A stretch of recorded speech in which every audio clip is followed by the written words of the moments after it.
Good evening, everyone. Thank you all very much for being here. Thank you all. Our hearts are with you indeed. This evening, I would like to remember the words of Dr. Martin Luther King Jr., whom we celebrated earlier this month. While his I Have a Dream speech is perhaps his most remembered, his most prophetic speech was given 1 year to the day before his murder at the hands of gun violence.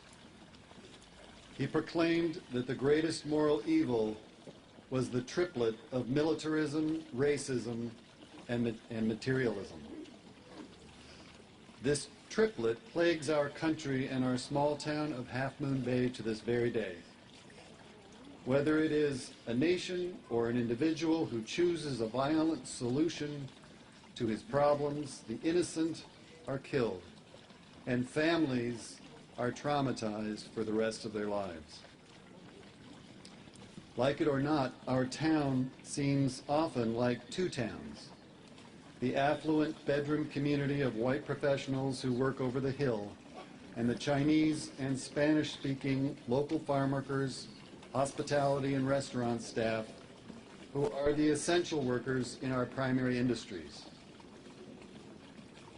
Although this town would die without them, we have not stepped up to support their lives with affordable housing, a truly just wage, and the health care that everyone deserves. If you watched any of the news footage, you were able to see where they lived on the farms. Makeshift shacks, old campers, and rundown trailers. We've all read the statistics about the top 1% making millions more in their average annual income since 1970. But while the bottom 50% of Americans are making a mere $8,000 more in their annual income. And this must change. That's why this particular shooting has garnered such national attention. The victims are the poorest ever. We have seen how they've lived, and we feel deeply about how they died. We must remember them, and we must do right by them. We are right to feel sickened by the persistence of inequity and injustice. Some of us feel shame and guilt, also perhaps rightfully so. Our consciences are trying to tell us something.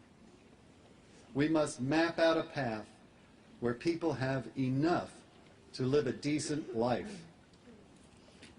All of us want to drive past our farms and know that people are housed in dignity, paid a living wage, and safe.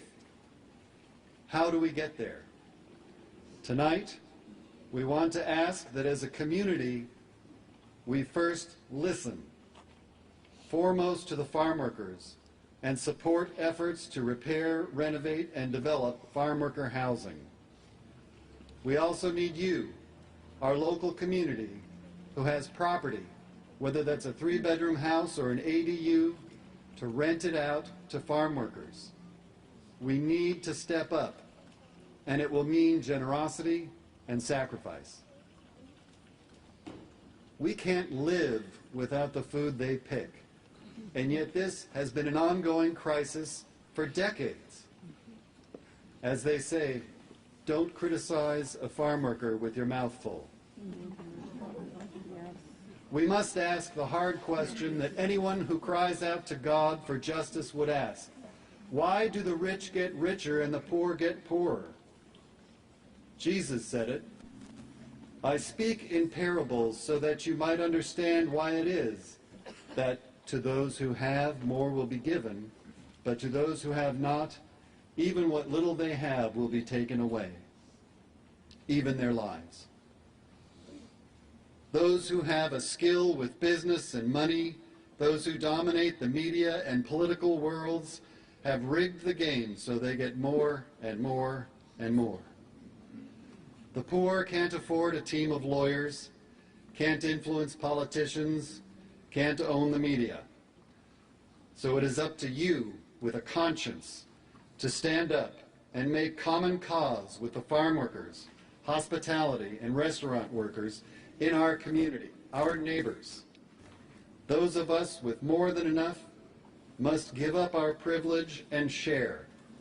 We must embrace one another, so we break down the walls that greed and racism have built. We must refuse violence, division, and materialism, and we must open our hearts to share the abundant goodness and the natural bounty of this blessed creation. We must embody loving kindness in this broken world, because we are, in fact, all one. We are our brother and sister's keeper. Amen.